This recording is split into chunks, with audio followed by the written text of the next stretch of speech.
जय जगन्नाथ। गत अध्यायरु आरंभ होइथिबा हमर छंद ज्ञान भितरे दुई प्रकार छंद रही। प्रथम हेउछि अमित्राक्षर।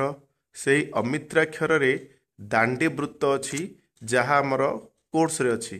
तेणु आमे से दांडी वृत्त उपरे किछि जानि नबा।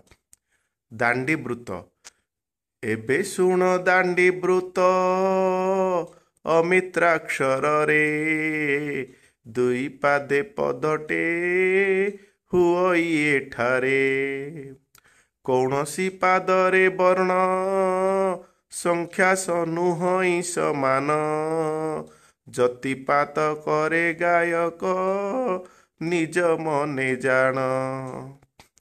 एबे शुण दांडी वृत्त अमित्राक्षर रे दुई पादे पदटे हुई एठारे कौनसी पादरे वर्ण संख्या नुहई समान जतिपात करे गायक निज मने जान।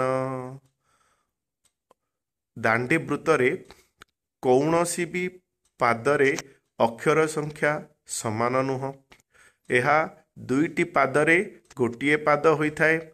आउ जतिपात कला बेले गायक निज इच्छा अनुसार जतिपात करिथाए। निजको जेमिति सुविधा गाइबा पई से अनुसार गाई थाए।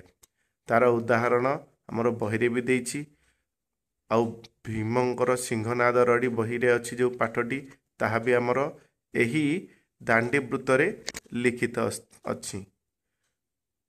जदि आजिर भिडियोटी आपण मानकर किछि सुविधा होई थाए बुझिबा पई तेबे हमकु कमेंट करी जणाइबे बा एहाकु आहुरी किपरि अधिक सुंदर सरस करि परिबा ताहा भी आपण मानकर मतामत को भी वीडियो माध्यम रे जणाइबे एवं आम चैनल को सब्सक्राइब करिवे एवं अन्य मानकु शेयर भी करिवे। धन्यवाद।